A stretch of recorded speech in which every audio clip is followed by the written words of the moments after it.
I realized that this is the end and I have to go to prison.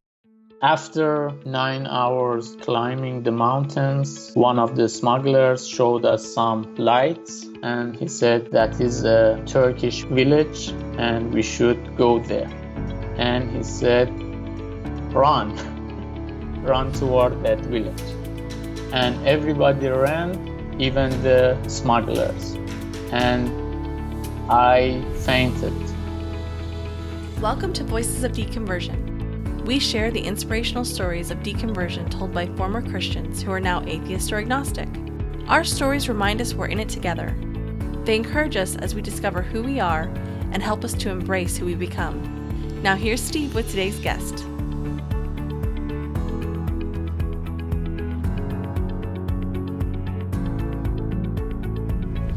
Welcome back for episode 71. Today I am grateful to be able to bring to you truly an incredible story. As the intro says, typically we interview ex-Christians who are now atheist or agnostic, but today's story is one of those where you need to make an exception because his story just has to be told. I'm excited that he is willing to share it with us, and he's a friend who Chrissy and I met through a mutual friend over the course of the last few months and have gotten to know him. And in hearing his story, I had to invite him on the podcast, and I was just very excited that he was willing to share his story. He was hesitant at first because he is learning English, but as you'll see, he is doing an amazing job, and his English is just fine, in my opinion. So, and I think you'll agree. Before I get into an intro of him and a little bit about his story and my thoughts on it, I just want to say happy holidays to everyone. Happy New Year, Merry Christmas, Winter Solstice, or Happy Holidays, or whatever you want to call it. For those of you who celebrate the holidays this time of year, I hope yours were relaxing and restful, and ours were very much that, but we also moved. For those of you who have kind of followed what we've been going through the last year, we finally moved into our permanent home, and so we're finally settled, but we had to move over the course of the last few weeks, and it's been kind of crazy. So we were exhausted, but so happy that we got through the holidays successfully without, imploding or something. So just want to say that to everybody, happy holidays. And then let me just briefly introduce today's guest. His name is Mohammed, and he grew up in Iran. I'll let him tell his story, but just some things that I want to highlight that were significant to me or that were really moving to me. So there's some definite parallels between the story of an ex-Christian and an ex-Muslim or an ex-religious person of any religion. Oftentimes, we risk losing family, we risk losing what we know, and the life we know and the life that we understand, and you'll see that as he talks about his deconversion experience. And for some of us, for different reasons, deconversion was a threat to our mental health and our life. Muhammad's experience is unique in that he grew up in a theocracy, where having a different opinion could, depending on the circumstances, end in the death penalty. Or if not the death penalty, long-term imprisonment. So not only did he have to deal with all the difficulties of losing what he knew, what made him comfortable, and what he grew up with, and losing family, and having to think about all of those things, he had to make the decision, do I want to go to prison, or do I want my freedom? Knowing that his freedom meant separation from family and his home. In my opinion, the amount of courage and bravery that it takes to make that decision and then follow through on it, the implication being he had to flee his home country, is incredibly admirable. I know that in part he feels that he just did what he had to do, and I understand that. The fact that he went through with it, knowing the risks, is very inspirational to me. I had many thoughts that I wanted to share with you about this interview and about Muhammad's story, and I'm not going to remember all of them, so I'll just mention the two that are on my mind right now. And I also want to get right to his interview as soon as I can without delaying much more. So I'll try to make it quick. A topic that comes up often at an atheist group that I attend is the topic of patriotism as an American and an atheist. And my friend Mike, who is a veteran and an atheist, has been a lifelong atheist. We talk about this from time to time. And I thought about this subject when thinking about Muhammad and his basically having to be a refugee and leave his home country because of the theocracy that he grew up in and the rules of that country.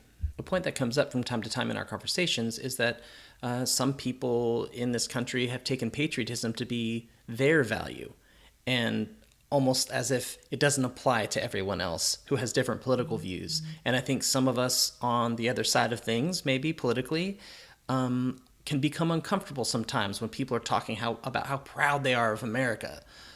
And I understand why. And I have some of those feelings too, especially when the person in the White House has a slogan that's "Make America Great Again." If you are on the opposite side politically from him, then it almost seems like his party or his followers are the only ones that can kind of carry that mantle and say those words, that America's great. America definitely has done horrible, horrible things in its history. And for those things, I am not proud of America. But here's where I think America is great.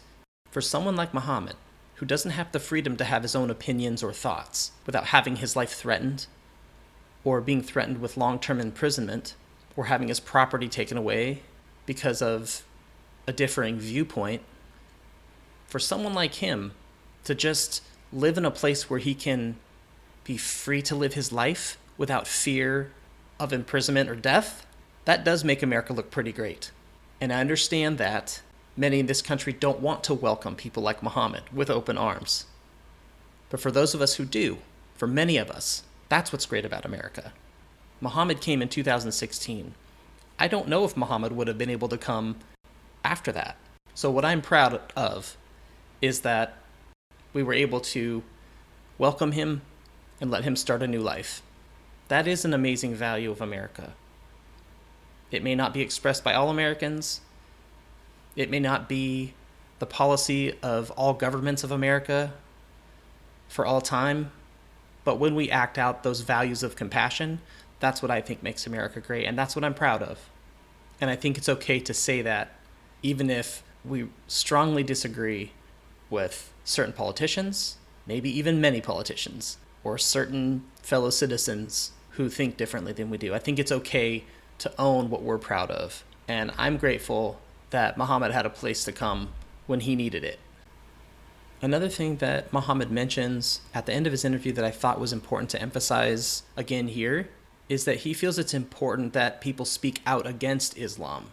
That's something that can make some of us uncomfortable because folks, especially maybe who are left-leaning or progressive or Democrats, they can tend to feel like that's being Islamophobic or that you're racist for saying things like that. And Muhammad makes the point that it's important to draw the distinction that it's not criticism of a person, it's criticism of a belief system. And I really like that he pointed that out, and it means a heck of a lot more coming from him than it does from someone like myself. So I just wanted to reemphasize that and mention it. He talks about that at the end of the interview a little bit. So I don't want to keep you any longer before letting you hear his story.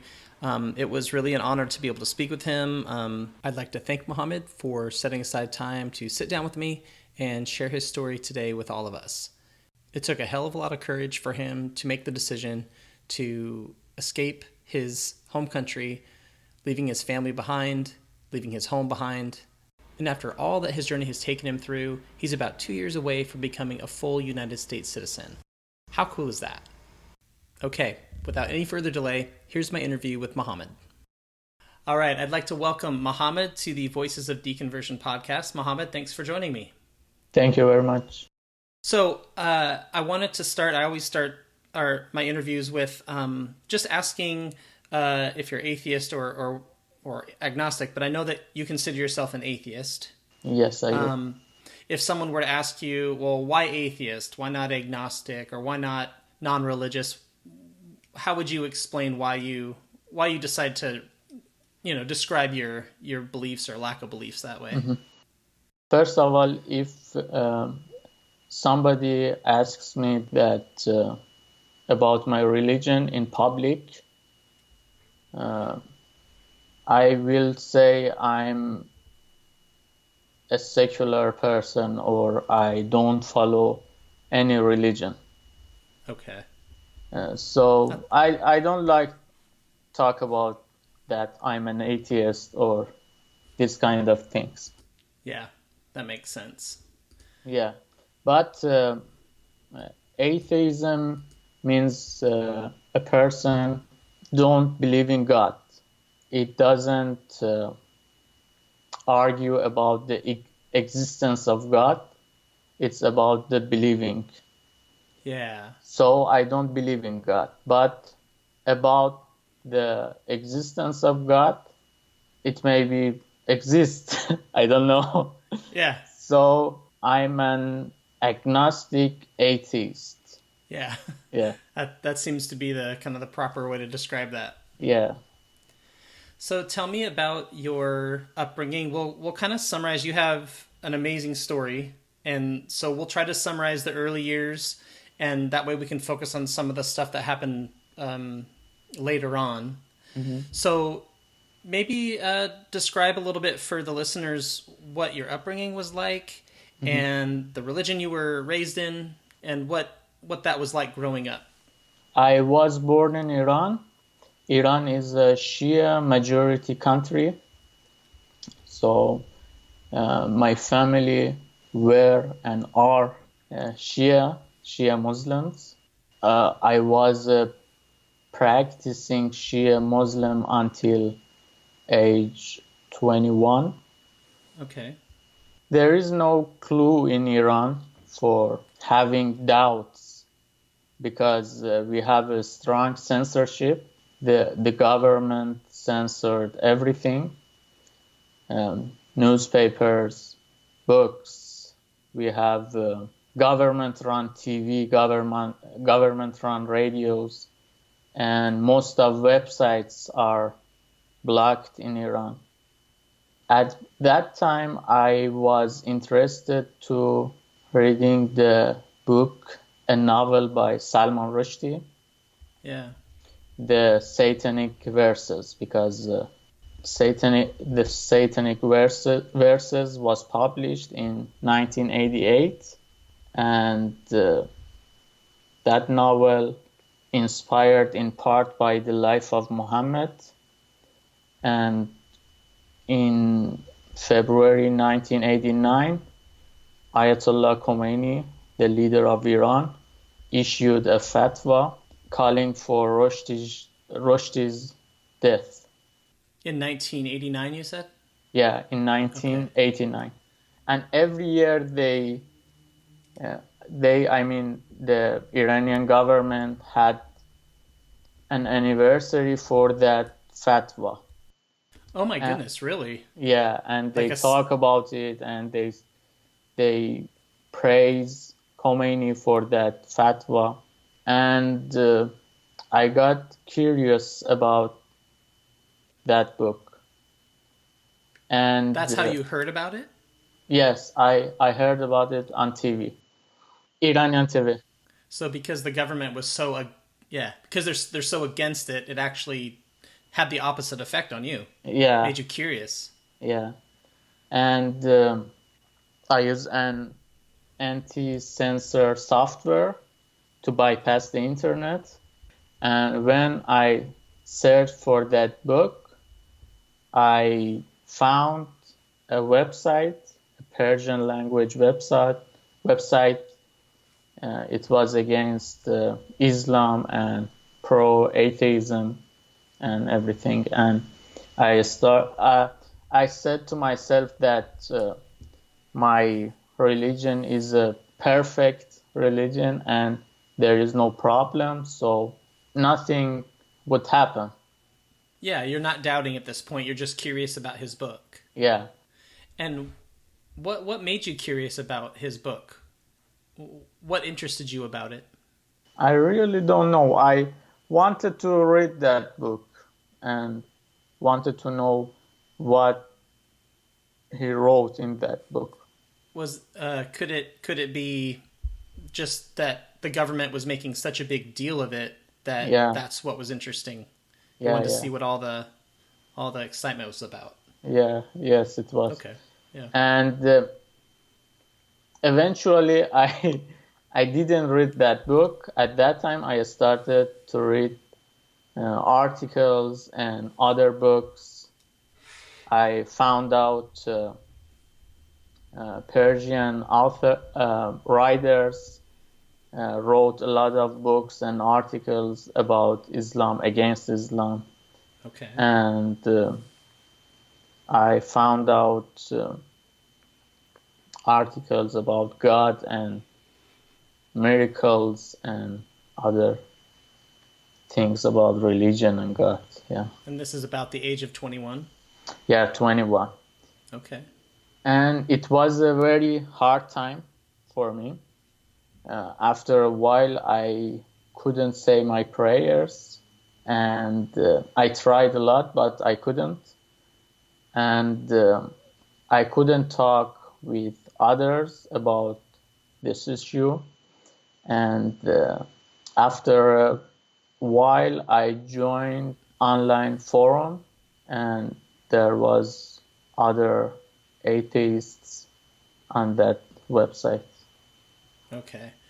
Yeah, so in reading these different articles and books, it began to make you doubt belief in God? Yes, but first Islam and then God. Yeah, Okay, and that's why it was hard to pray. That's why you couldn't talk to people. yeah. Okay. And I did a lot of research about because most of the articles and books about Islam um, was historical, about history of Islam and life of Muhammad. Okay. I read a lot of historical books about early Islam.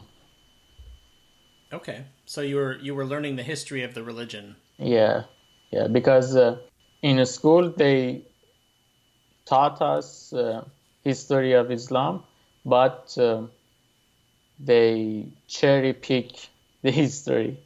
They don't say anything about I don't know, robberies, rapes, Yeah. mass murderers, mass murdering, this kind of things.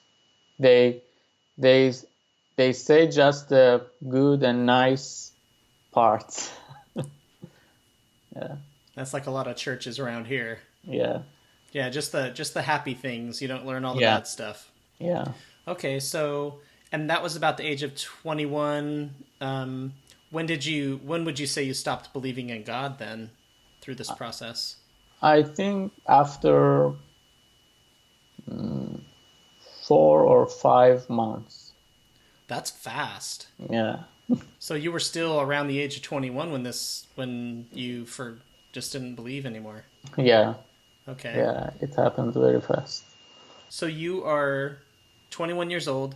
How do you pretend that you're still a Muslim when it's hard to do your prayers and it's hard to talk to people about Islam?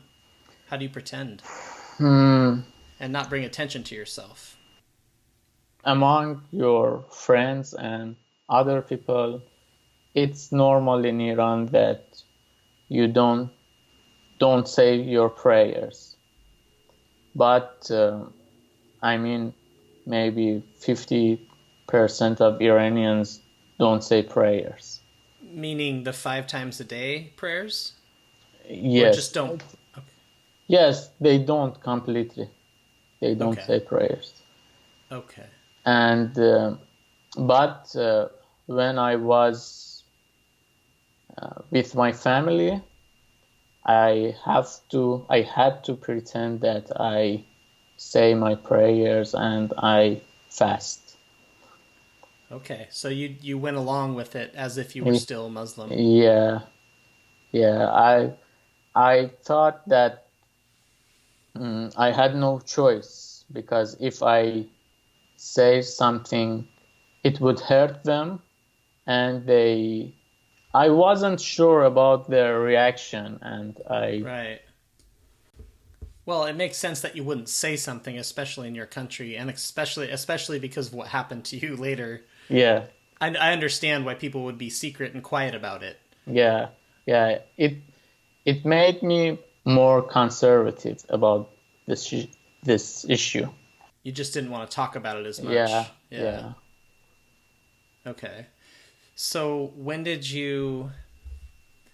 how soon after this happened did you feel the need to go online and try to find connection with other ex-Muslims?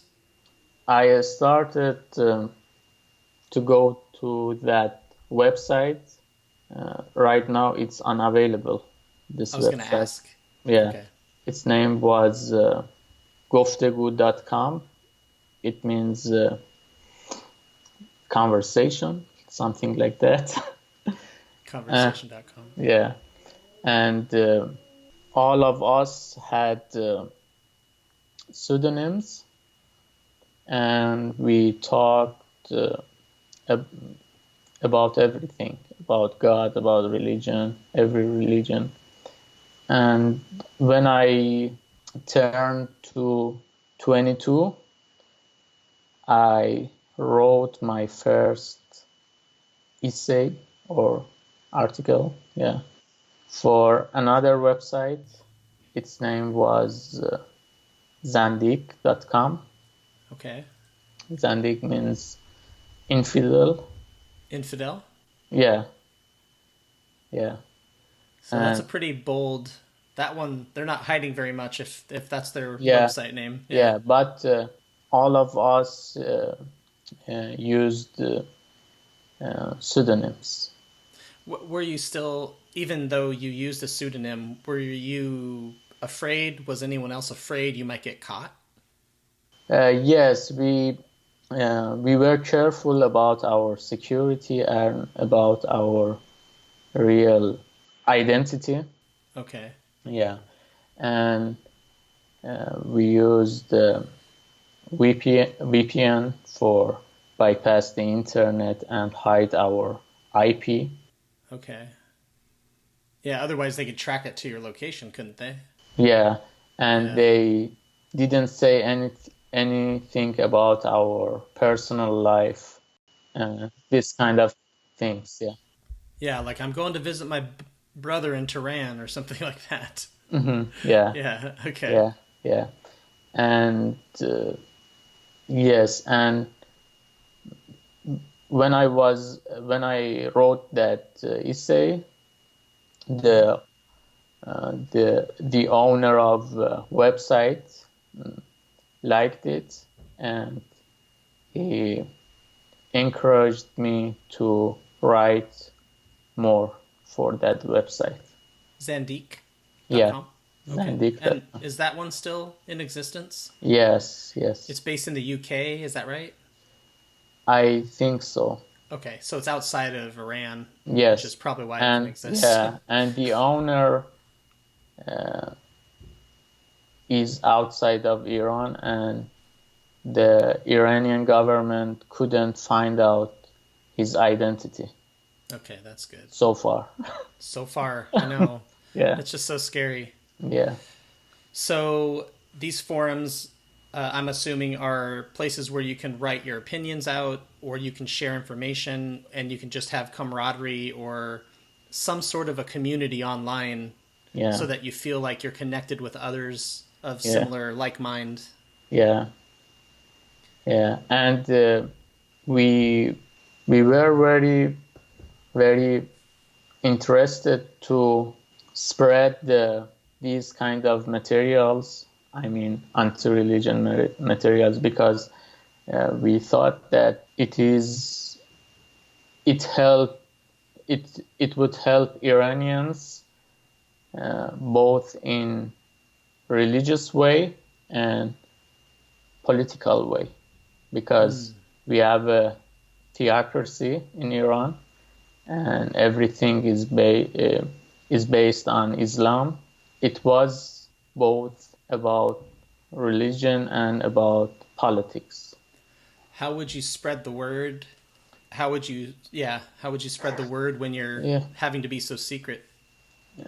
Yes, we went to other websites, other forums, non-censored forums.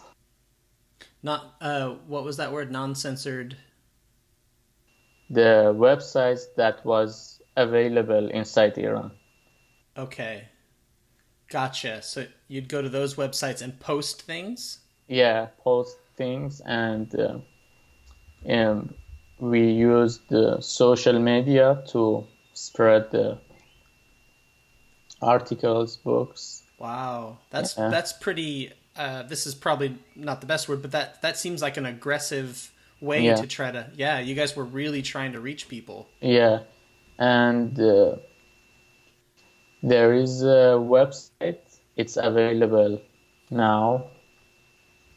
Its name is Balatarin. It's like dig.com in English, or there's another website, Reddit in Reddit. English. Yeah, Reddit. Reddit. Yeah, my son Yeah, likes Reddit. yeah. Balatarin is like Reddit. We Okay. can share links and everything. Okay. So you guys were getting the word out, which is probably what brought the attention to your Yes, group. yeah, and at that time the Green Movement happened I remember because, that. Yeah. yeah, in 2009, Wow. because of election, and uh, I think we had the most audience at that time.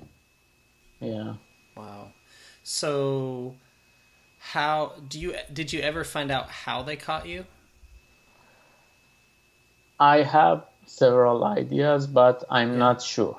Not sure. Uh, Yeah. yeah, one of them is that I used a public telephone to another person, and he was a real person with real identity.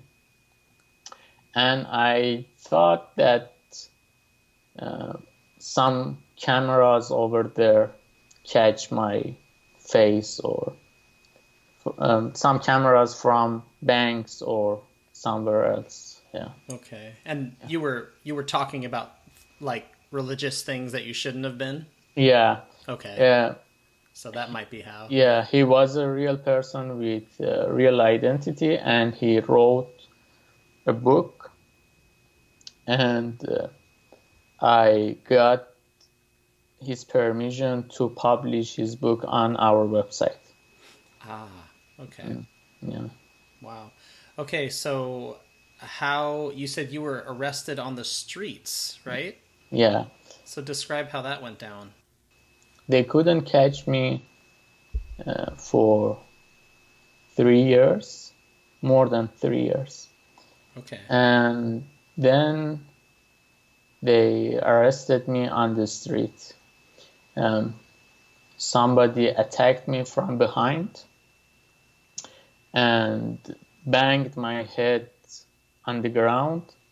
My head got swollen and bruised, and they handcuffed me from behind, and they put me in the car and uh, blindfolded me.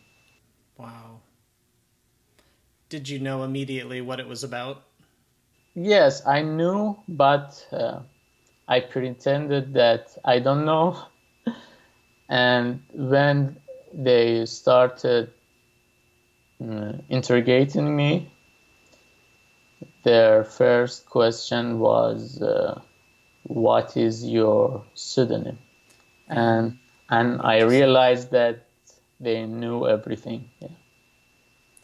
So, because they knew you were using a pseudonym, it Mhm. clued you in that they knew a lot, so you were thinking to yourself, you probably can't fake it. You probably have to Yeah, just come out and yeah, be honest. Okay. yeah. And I knew that if they went to my home, I have computer, and everything is on my computer, Yeah. all PDFs of They would books figure and that out pretty articles. quick. Yeah. And my bookshelf, I had some books on my bookshelf, illegal books. Illegal books. Yeah. Unbelievable. Yeah.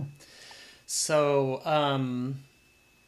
when they attacked you, and then did they just bring you straight to the prison? Yeah. And interrogate you? Yeah. They arrested me in Shiraz. I was in Shiraz at that time. My family is in Shiraz. They took me to number 100.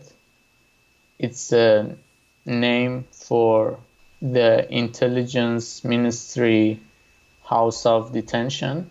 Okay. Shiraz. Yeah.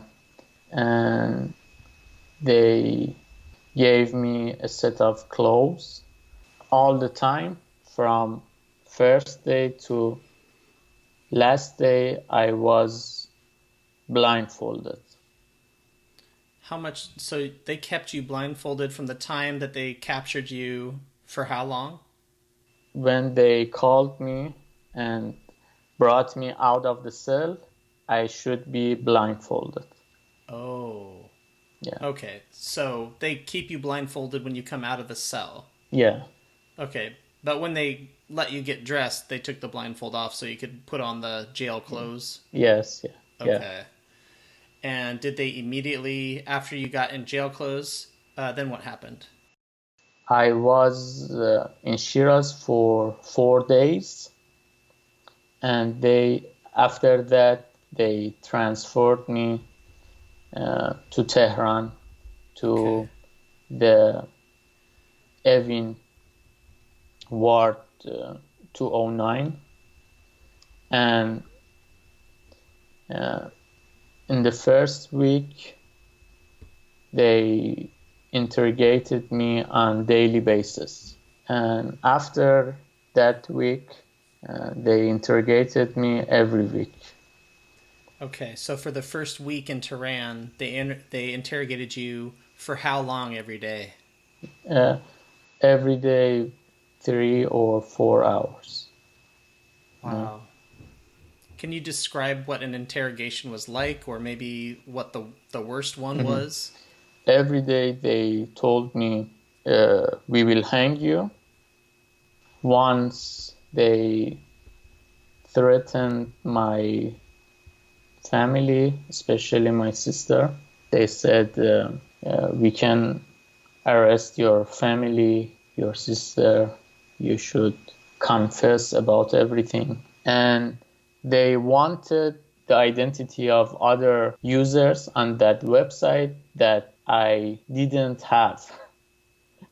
Yeah. So that's the only reason they kept interrogating you, was they thought you were hiding some information about who these other people were.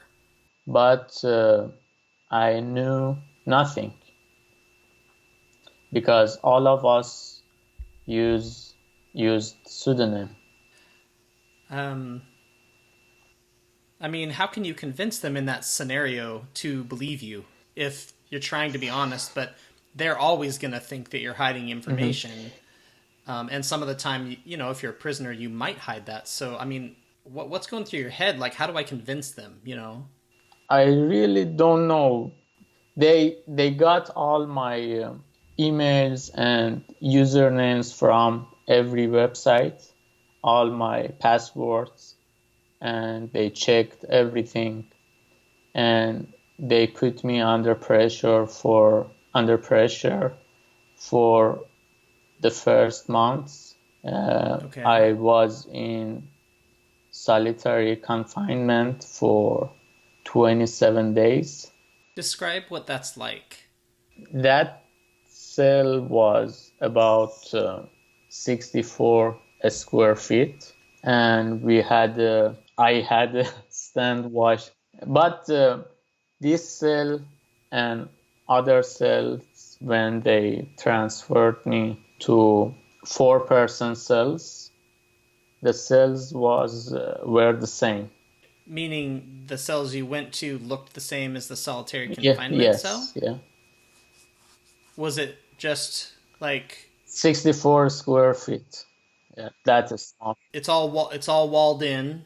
You can only see out the front. Yeah, and there was a wash stand in that cell, no restroom. Oh. The whole building had several corridors, and in each corridors there were several cells, and on the end of each corridor we had a restroom. A restroom. Yeah. Okay. And whenever we wanted to go to restroom, we should push a light key, and that light had three colors: green, yellow, and red. And I don't know, for first 2 minutes it was green, and then for the next 2 minutes it was yellow, and then red. And they opened the door, the guards, and we put our eye mask, and we went to the restroom, and then came back and go to our cells. And your solitary confinement cell, could you hear or see anyone else, or was it really solitary, like totally blocked off from everyone else? We they talked with a very low voice, and I heard something, but not clearly. But once I heard a woman was screaming and shouting, but it wasn't clear.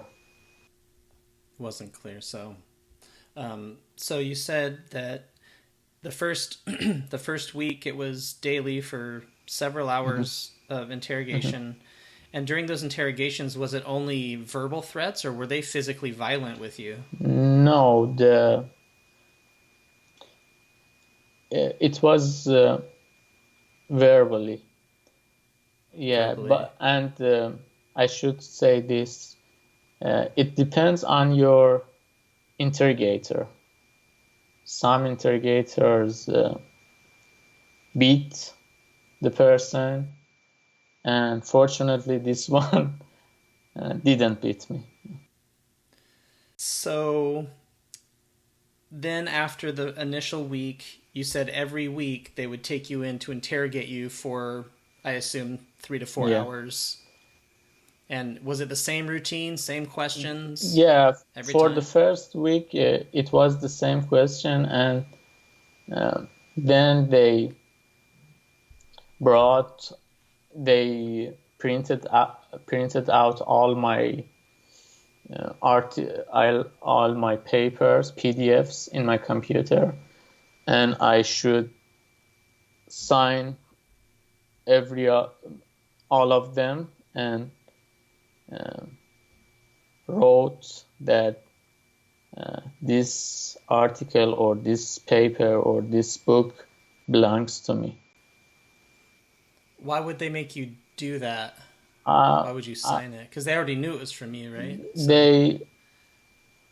I think they collected evidence for the court. Yeah. Okay, gotcha. That makes perfect sense. So, yeah, they're making you tie yourself to the work. Yeah. And how long did you stay in prison then?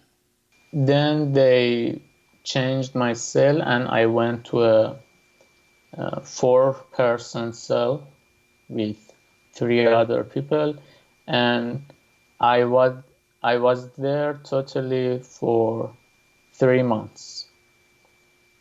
Okay. And after 3 months, they forced me to participate in a television confession, which was broadcast on the Islamic Republic TV. Wow. Is this a common segment on a certain channel on TV? Do they do this regularly? I think they broadcasted 2 or 3 times. Yeah, and it's available on YouTube. Yeah, you were showing me that one Yeah, time.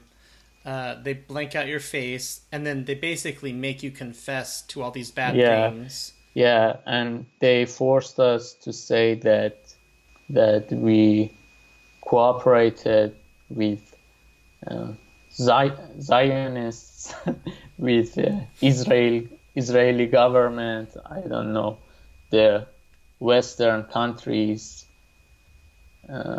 and yeah, this kind of things. It was their propaganda. They wanted you Yeah, to say the things that they wanted you to say to promote the ideas they want to mhm. promote. Um, and this was a condition of your release? And uh, this one was one of the conditions, and I repented, and I I promised to cooperate. Okay. Yeah, Cooperate with the government? with the intelligence minister, and I was released on a bail. At that time, it was 65 million tomans. At that time it was equal to $60,000. That's insane. And your family had to pay that? Yes, my father put our house for bail. Yeah, Wow. So basically, now the government owns the house until it's paid yeah, off, until that debt is yeah, paid. yeah. Wow. Um, okay, so after 3 months, you get out of jail. Um, what is the reaction of your family? How are they responding to you? Are they upset with you? Both my parents didn't say anything, and they somehow ignore that issue. Okay. Yeah. I understand why, but I was just curious if they how they responded. So it sounds like they just didn't want to talk about Yeah, it. and my interrogator told them that your son repented and came back to Islam, and I again pretended that I'm a Muslim, and I pretended that I say my prayers and I fast and everything. Okay. So, but this wasn't good enough for them because it sounds Mhm. like did they called you back or they wanted you to come Yeah. back. Why didn't they just leave you alone at that point? Is this normal or They told me your maximum fine is death. We can dismiss your death uh, charges, and you would get 15 years in prison. so? Even though they released you from prison, your trial was ongoing. Yeah, that Wow, 3 times was uh, detention. I was those three detained. months. Yeah, Okay, three those months. 3 months are Yeah, considered detention. Okay, that wasn't the prison time. okay. Yeah. So you get so just to get you out on bail, Mhm. your dad had to put his house basically um, like mortgage the house or however you say it to uh, he had to offer his house the ownership of the house to the government. Yeah, to the government, That's just to get you out for a temporary period of time. and yeah, get me out. Yeah, for temporary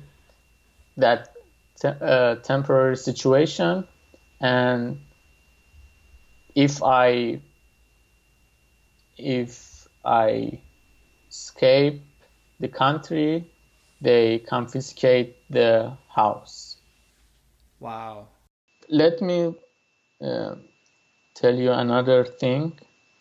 The first day that They arrested me the second day. They showed me the list of my accusations. And it was a very long list. The first one was insulting the sanctities of Islam. And the next one was insulting the Prophet Muhammad and 12 Imams. This one is punishable by death in Iran. And wow.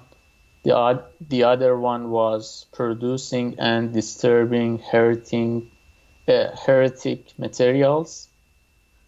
And the other one was propaganda against the regime and acting against national security. Wow. Yeah. And during the interrogation, they added more accusations in my list. It sounds to me like they were trying to intimidate you with, look at all these things that we could get you on. Yeah.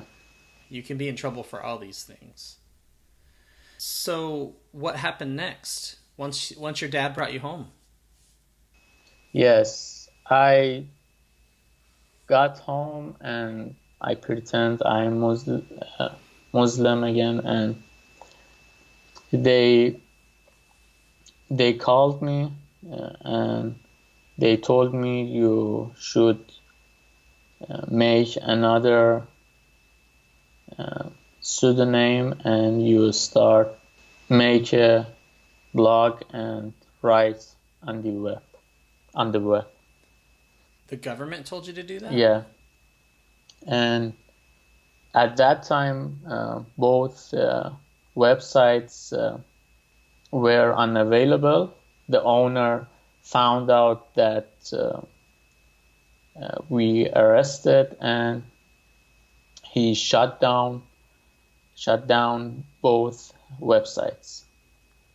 For the safety of everyone else. Yeah, for the safety. Yeah. I didn't like to cooperate. My family also didn't like that I cooperate. So they were making you make up a pseudonym, and were they trying to catch other people through you? Yeah. Okay, so you're going to go back on these blogs in their minds. They're thinking you're going to go back. Yeah. You're going to lure other people in, and you're going to get their identity. Yeah. Okay. And I found some excuse every time, and I played with them for some time. What kind of excuse can get you out of doing that? Yeah, at that time I was in Iran. We should go to mandatory military service for at that time it was 18 months. Okay. I was there and I told them I can't, because all the time I'm in this military base. Yeah. Okay. I can't. All right. I did that for 14 months. Okay, so just over a year you were delaying this. Yeah. Okay.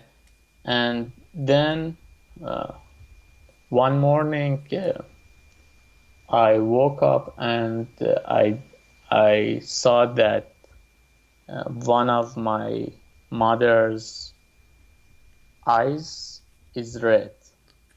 Oh. And we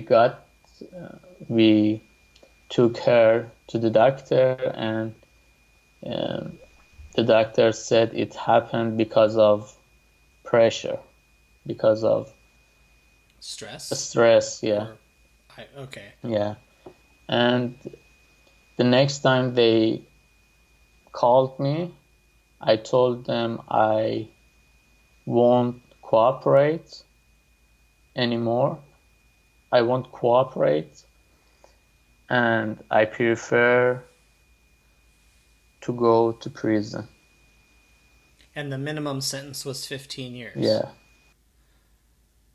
And you really felt like at that time, that's what you wanted between the two choices. Yeah. Instead of hurting other people, you'd rather just serve your time. Yeah. But you knew it could mean death. They told me when I was there, I mean, at the end when they did that television confession and other thing, the interrogator told me, because of your family, because they are very religious, I help you. I will help you, and I dismiss your death sentence. death sentence. Death charges. Death charges. Yeah. Okay, so you had a pretty good feeling that you wouldn't be sentenced to death. Yeah. But you knew you'd be in prison at least 15 years. And I found out that they wouldn't do that because of international pressure and human rights and this kind of things. Not they really care about human rights, because they knew that the international pressure and sanctions would come if That's they do interesting that. to me. Yeah. That's interesting to me as an someone who grew up in America my whole life, because you hear about our government sanctioning other countries, and I just always wonder, how effective is that really? But it sounds like in this case, it actually prevents maybe more severe punishments or more severe actions by the government because of the impact it would have on them to be sanctioned. Yes, and the other thing is that if they kill somebody like me, they will hurt the Islam face, something like that. Like the reputation of Islam? Yeah. Okay. They make it, I don't know. Make Islam look bad? Yeah, look bad. Yeah, something like that. Kind of yeah. Okay. Yeah. Okay, so you tell them you're not going to cooperate anymore, or you're not going to cooperate. You're going to go to prison. Then what happens? Yeah, and they left me alone for a while, and I went to university again for my master's. So they left you, they just told you, hey, we'll get in touch with you, we'll let you know when you need to serve your prison sentence. They didn't say anything. Okay. And I went to university in another city, and then they summoned me and they told me, come to Tehran for the final interrogation. Okay. And from the time that you told them you wouldn't cooperate until that time when they summoned you, how much amount of time went by? Months? Years? I think 1 year. 1 year? One okay. year, yeah. So you just had the feeling that you should just live your life and go on with your life as normal, and then they would reach out and tell you when to come back. Yeah. Because you just didn't know when they were going to say something. Yeah. Okay. What went through your mind when you got the summons? Uh-huh. What were you thinking? Yeah. I realized that this is the end. And I have to go to prison. And as they told me before, it would be a 15-year prison. I got depressed, and I went to psychiatrist, and the psychiatrist prescribed some medicine for me, and that pills made me calm. Okay. Yeah. So went to a psychiatrist. They gave you some medication that helped calm your anxiety a bit. Yeah. Okay. And I went to Tehran, and they told me, they showed me some papers, and I signed them, and they told me wait for the court summon. Okay, so you actually did end up going back to Tehran, signed the papers, and now you're having to wait again to go to court. Yeah. For the trial. Yeah, for the trial. And I came back to that city, to my university, and I was very nervous, and I didn't know what to do. I went to Shiraz, and I talked with my family, and I said I want to flee the country. So you actually told your family? Yeah. And you trusted that they wouldn't say anything? Yeah, and they told me, no, you shouldn't go, it's dangerous, and the smugglers may kill you, this kind of things, and they disagreed with me. Okay. And I came back to that city. I made a fake Facebook username, and I went there, and I found out one of my friends that I met in the prison, in Evin prison. He fled the country, and he went to Norway. Okay. He was in Norway. Okay. And he said, escape, and don't stay in that country. They put you in jail, in prison. And I said, they may confiscate my family's house. Yeah. And he said, it doesn't matter, you can work and pay that bail. Work Yeah. outside the country and send money back. Yeah, he helped me a lot. He gave. And you were able to find him on Facebook, even being within Iran? They don't block that kind of thing? I bypassed the censorship. You're savvy. Yeah. Yeah. Yeah. And yes, he encouraged me a lot, and told me everything will be okay, escape the country. And he found a smuggler for me. Wow. Yeah, and I had the saving account.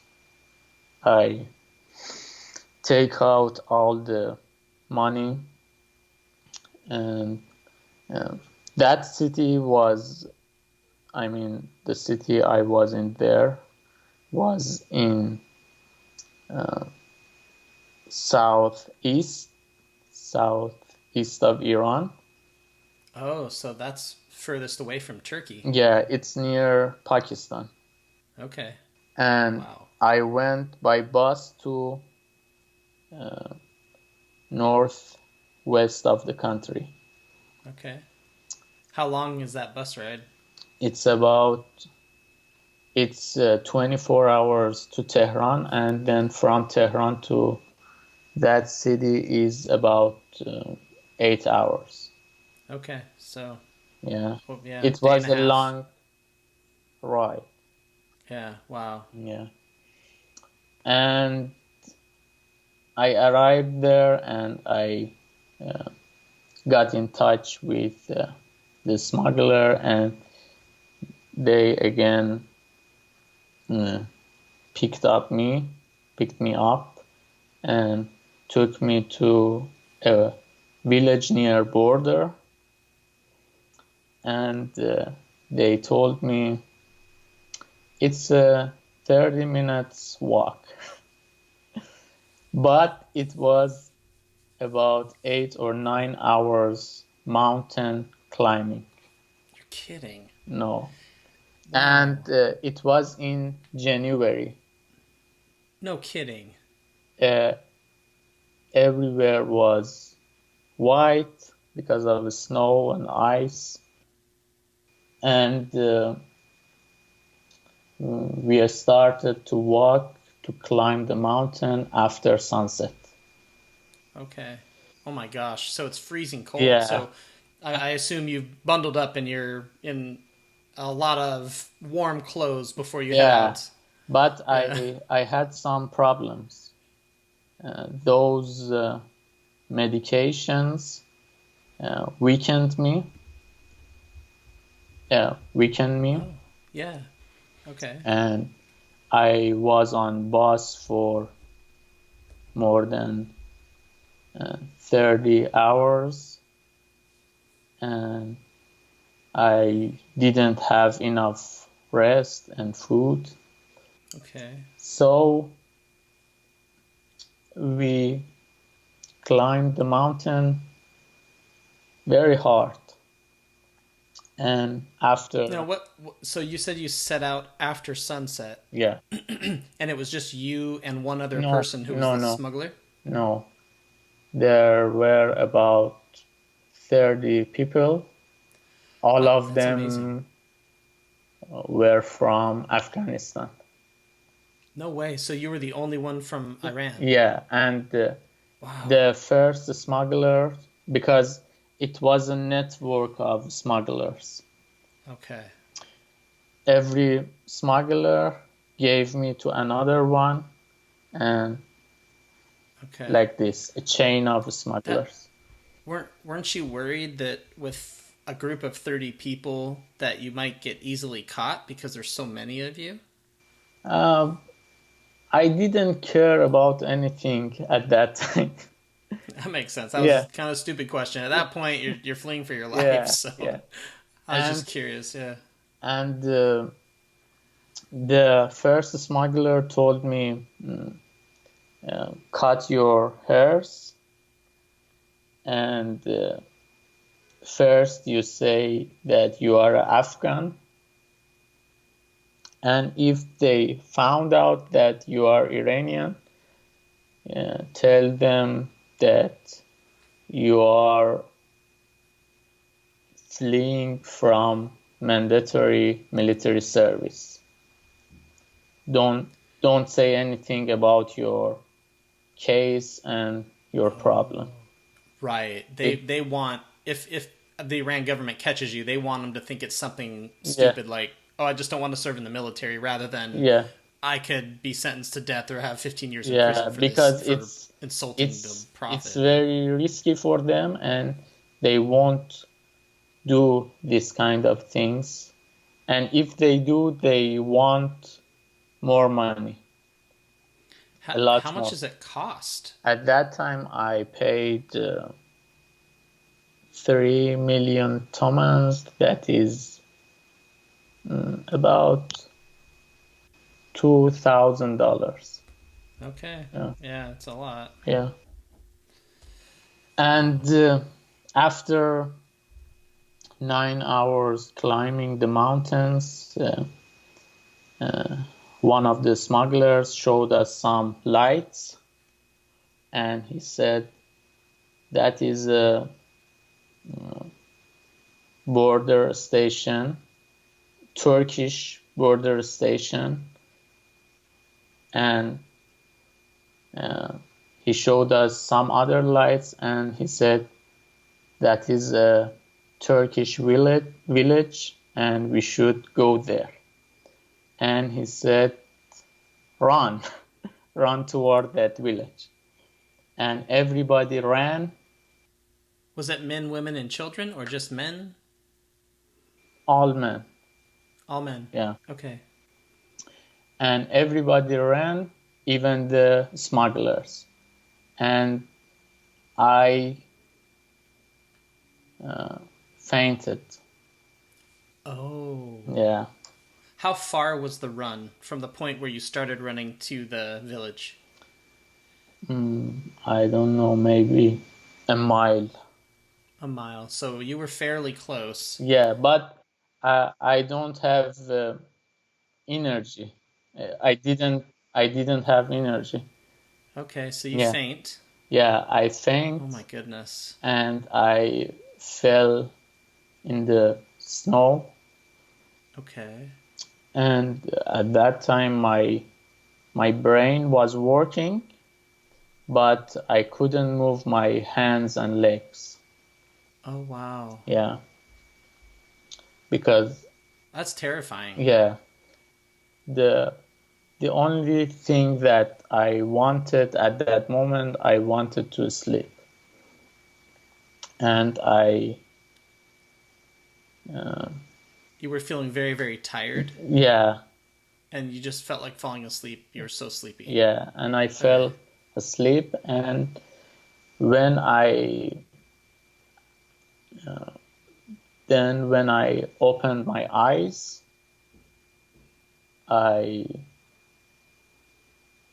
was in a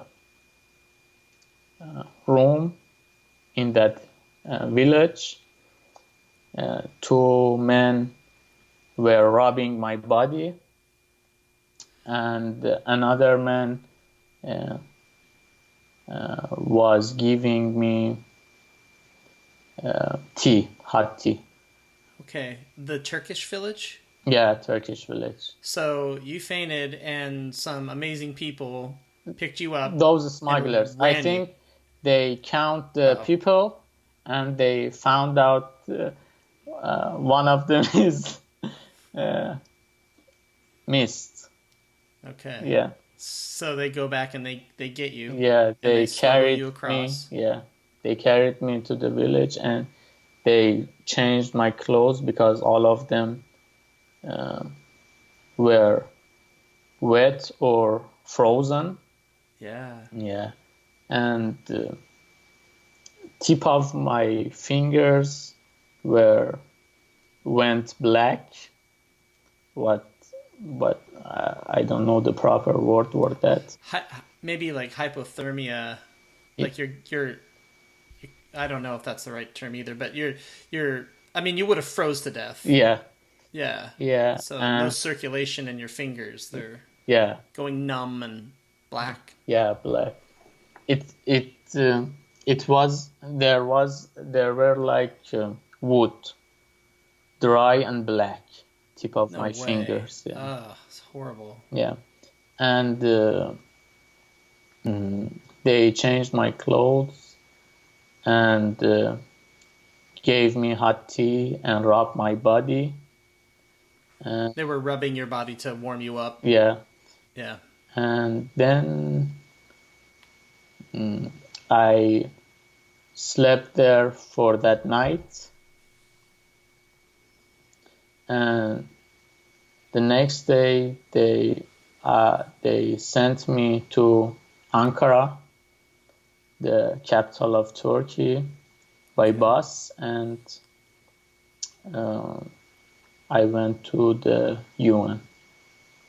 You went to the UN? Yeah, for registering my asylum application. As a refugee? Yeah, asylum. Wow. I was an asylum seeker there. Yeah. Yeah, you're seeking asylum in Turkey from Iran because of persecution. Yeah. Okay. Yeah. What's that process like? I mean, I was there for 2 years and 7 months in Turkey. In Turkey. Yeah. So they obviously granted your asylum. They gave you asylum? Yeah, they gave me asylum, but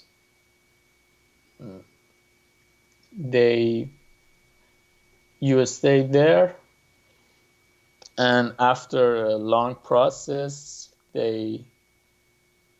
send you they sent me to a third country, Oh. the US. Ah, Yeah. that's interesting. So they let you stay in Turkey for 2.5 years, Yeah. about. Yeah. But then why do they send you outside of Turkey? Any They idea why that is? they don't grant refugee, Permanent status, yeah, residence. permanent resident Okay, residence. so it's a temporary home. Yeah, it's a temporary home, and Okay. they would they will send you to other countries. So And what? Yeah. Mm-hmm. in Turkey, the government don't help asylum seekers, and they don't give you work permit. Okay. So yeah, And you should there's nothing you can do. work somehow illegal. Oh. Yeah. So what did you do for work? The first year I was in a cafe. It's for Turkey. I didn't see this in other countries. You should distribute tea. Okay. Yeah. It's like a cafe where you serve tea. Yeah, tea, but Okay. in the area, not in the shop. Oh, okay. Yeah. So would you drive tea to certain places, Not distribute it drive, like? by walking. Oh, got Yeah, it. Okay. I work 12 hours a day, Whoa. and I walk. Okay. And then I went to a car wash, Okay. and And they would just pay you cash or yeah, something, so you wouldn't have to cash, track. but we received, I think, half the minimum wage. Oh wow! So they're paying you nothing, Yeah, just enough to survive, I imagine. yeah. What about health benefits? Stupid. Like, what if Yeah, something goes wrong with your health? we had health benefits.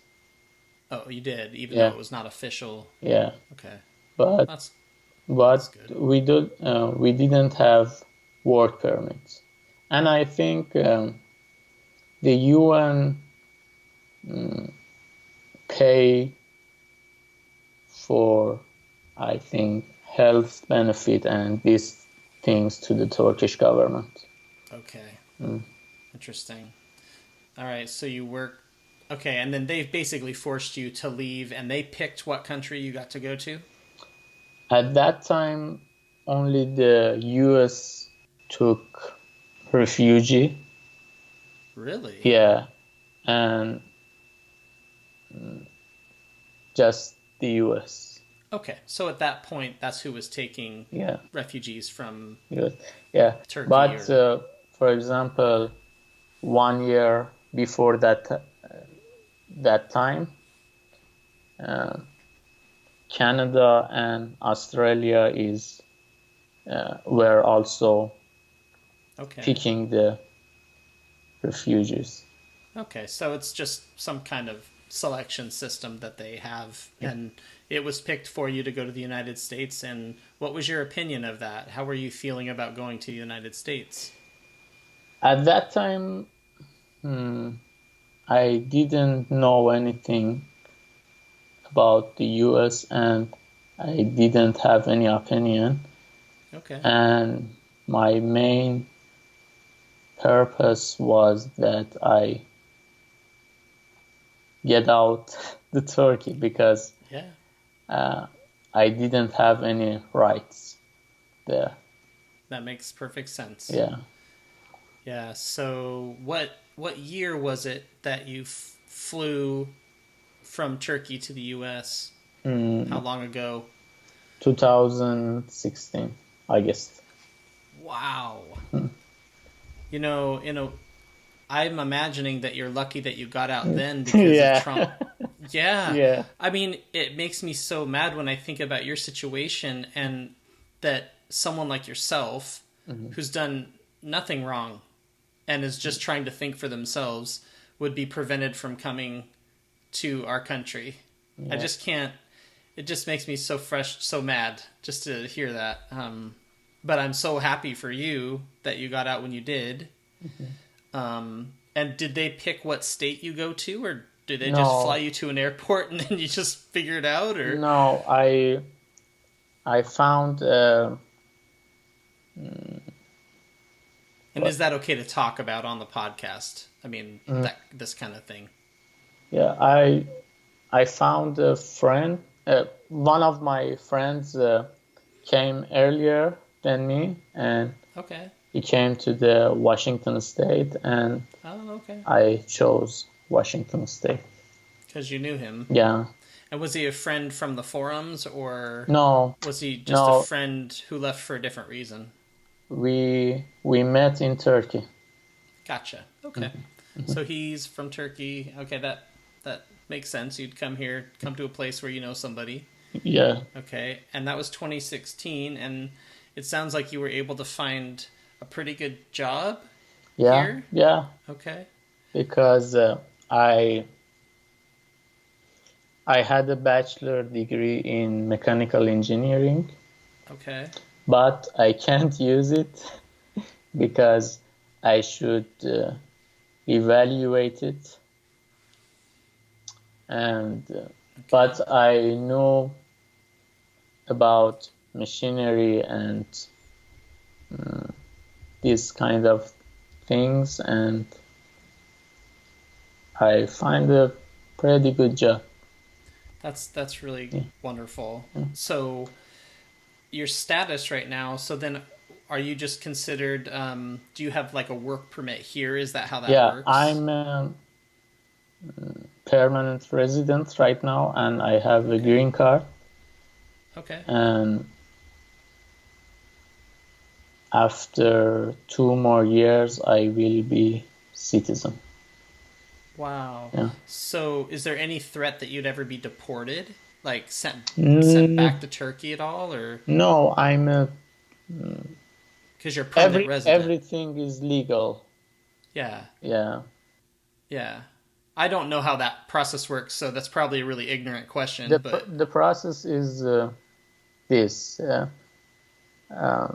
I came to the US, and after they gave me permanent resident, and after 5 years I will be a citizen. Wow. And did they grant the permanent residency partially because you had a job? No, because I was a refugee. Gotcha. All right, so they just grant that status. Yeah, before job. And okay, and in so 3 more years until you become a citizen? 2 years and a half. Yeah. And do you have to take some kind of test? Yes. I've heard that there's a test. It's an easy test. Some questions about the constitution and some basic English questions. Atheism was a chapter of my life, and I passed it, and right now I don't read about atheism and religion. But you still consider yourself like a non-believer or atheist? Yes, and I don't... It's just not an interest anymore. Yeah, and I don't care about religion. You know, that's a good thing, though. Yeah. That means your life's going on. Mm-hmm. Yeah. You're moving on, moving forward. Yeah. And these days, I read about economics and political philosophy. Interesting. Yeah. So like political science type stuff. Yes. Meaning, like do you learn about like Democratic policies, Republican policies, political It's, ideas.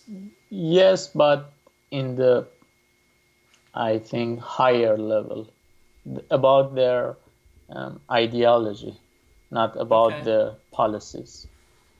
Okay, yeah, ideology. That's I Mhm. think what I meant, but I didn't quite articulate that right. But so, how about your family? So your family's house, did they lose the house because you left? No, thanks to the inflation, after 5 years, when they wanted to, I mean, get that bail, uh, that money was equal to $20,000. Okay. At first, it was equal to $60,000, and then $20,000, and my father could pay that money, and Okay. he saved the house. So I often ask the following question, but I'm going to try to kind of cater it to your situation and people who are in a similar situation that you were in. So if there's someone listening to this podcast, most of the people are going to be former Christians. But if someone who happens to be an ex-Muslim who deconverted from Islam, this podcast doesn't really get listens in the Middle East. There are some countries that it does, but let's just say it's someone who has come out of Islam recently. We'll just generalize it. What kind of encouragement or what guidance would you want to give them? A piece of advice. I think, fortunately, we have the internet, and we can find everything in internet, and we can find online virtual communities Yeah. on the internet, and we can have conversations with them and talk with them, and I think it will help. But What's one resource that you think would be helpful for someone who's maybe living in a Western country now, who's trying to look for support, who's formerly Muslim? I don't know any specific website, but Okay. they can easily find them by Googling. Just Google it. Yeah. Okay. So something I ask people a lot is when you think about the Muslim version of yourself, the pious Muslim who just was going along with, his culture, and you were doing what you were supposed to and believing the things everyone around you believed. When you compare that person to who you are today, in some ways that's very different. Yeah. But what about you stayed the same? What's something positive about yourself that is still true about you, that was true about you then, even though you changed a lot? I think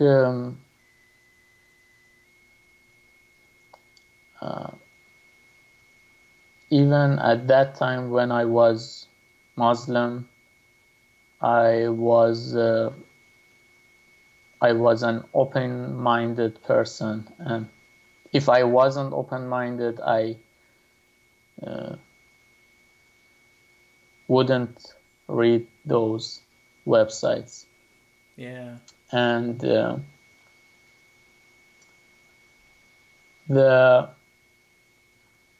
only difference that I think I have right now is that right now I don't think that I have all the answers for everything. Okay.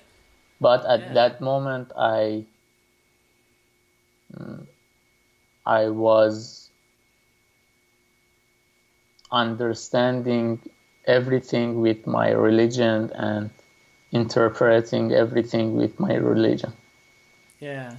But right now I don't have answers, and I search for them, and I try to don't think as a religious person, because we have some semi-religious way of thinking, even in a secular world. Meaning people who are secular can be hard-headed and Yeah. opinionated and not open-minded. Yeah, people Yeah. from some ideologies and, I don't know, political systems, they think and act like a religious person. I don't want to be like them, and I want to search and argue and reasoning about everything. I love that. That's actually really awesome. That's an important message for other atheists and other non-religious people to hear, because I agree with you that there are definitely people out there who seem just as fundamentalist as an atheist as do some of these fundamentalist Muslims or fundamentalist Christians. And another thing that I like to say is that if people in the Western world want to help the Muslim world,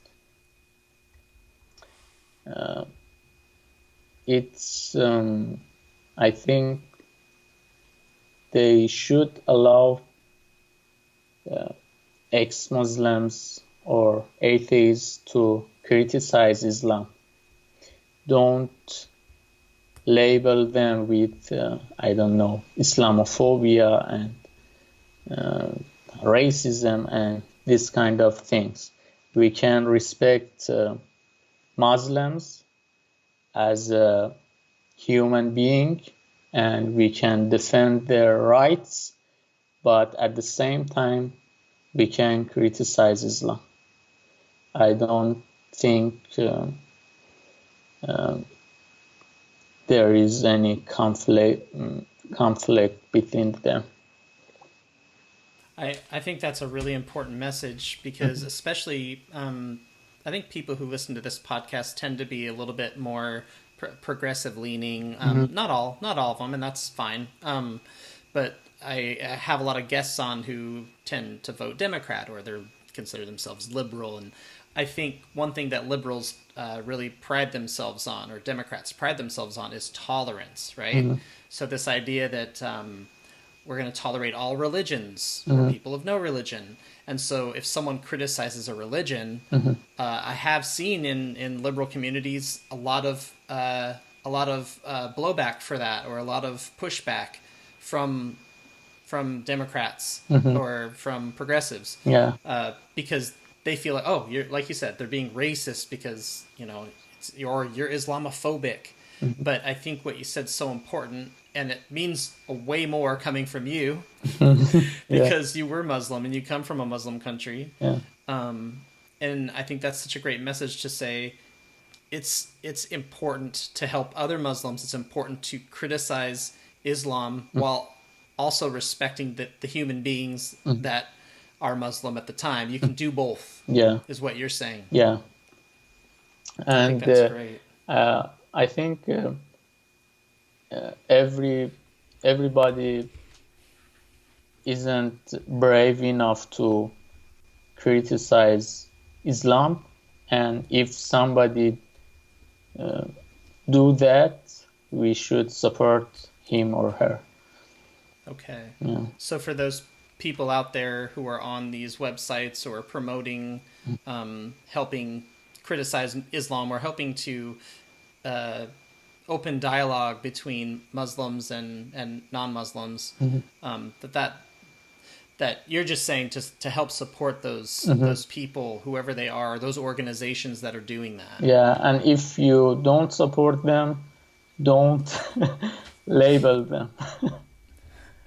Yeah, don't criticize them Yeah. for trying to do good work. Yeah. So, is it okay if I mention, and we can cut this out if it's not, is it okay if I mention the fact that you met your family recently?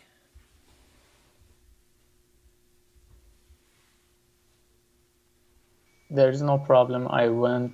Okay. Because I want people to know how your family's doing, and Yeah. so I'll just ask, how is your family, and how was it meeting them recently? I don't do any activities part of that because I don't want to put them in danger because they live in that country, in Iran. Activities meaning you don't, I don't criticize write. Islam publicly? Yeah, I don't write anything and Yeah. I don't say anything. And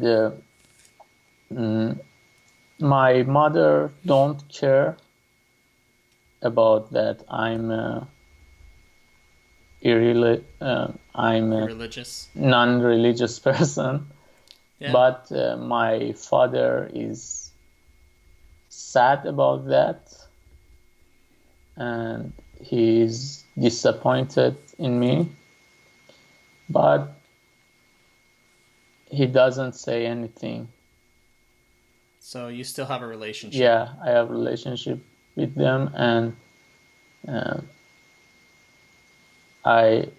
several weeks ago I went to Turkey and they came there and we met in a third country. Okay. And how are they doing, generally speaking? They are good, and but they accept the reality. Yeah. Yeah, I can't go to Iran and because I have They can't come to America to see you. Yeah, and I have just one sibling, and adjusted themselves to this situation. And I forget, is it a brother or sister? Sister. Sister. How? And she lives in Iran Yeah, still? yeah, she's married, yeah. Okay. And did you get to see her in Turkey? Yeah, Okay. my parents and my sister. That's really nice. And you got to spend some time with them. So Yeah. how long had it been since you'd seen them? 2 years or? Yeah, 2 years and a half almost. They saw me before I came to the US. So this might be a redundant question, but you said that something people can do is support those who criticize Islam or support those who are speaking out, trying to help Muslims or people get out of Islam. Is there another specific thing people can do, or any other practical way that people can help other than just supporting those who are on the front lines doing the work? I don't know, but for example, Christians have an international network to help Christian refugees around the world. I don't know if there is a thing like that for atheists and ex-Muslims. Wow. Yeah, if there is an organization like that, I don't know if there is. They can donate money or That's awesome. yeah, something. I saw one of the letters you sent me was from the Atheist Alliance. Yeah, it's based, I think, in the US. Yeah. Okay, they seemed like an organization that helps atheists around the world. Yes, but the Christians help financially and emotionally. I see what you mean. Yeah. There's not So the Atheist Alliance just helps you get out of the country and get safe, but they're not gonna help No, you they financially necessarily. they just wrote a letter, because I collected all the evidences and letters from other organizations for the UN for my case. Yeah. Okay. All right. Is there anything about your story, anything at all that we didn't get to talk about that you'd like to mention before we say goodbye? No, I think we said everything, but very short. Very short. Yeah. Compared to what you went through. And I know we talked about not being able to get into all the details just because it's such a long story and there's so much to it. Yeah. But I want to just thank you for allowing me to hear your story and allowing me to have you on the podcast. Your story is so important for people to hear, and you know, I normally am talking to someone who was Christian, who most of the time lives in America, and we go through difficult things too, in our own way, in our own journeys. But what you went through, I can't even imagine. I can't begin to imagine the fear you would have felt, the anxiety, the depression, the fear for your family. We don't have to fear for the safety of our family when we leave religion. We might be ostracized from our family or separated, and they may be mad at us. But so I can't imagine what you have gone through, and I'm grateful that you told your story today, and I'm very impressed with your courage and the strength that you have to have gone through all this, and that you're doing something by talking, you know, on the podcast about your story today, because that will encourage some people, and I think it's amazing. So I wanted to say all that and just thank you for sharing it. Thank you for your invitation to do this podcast.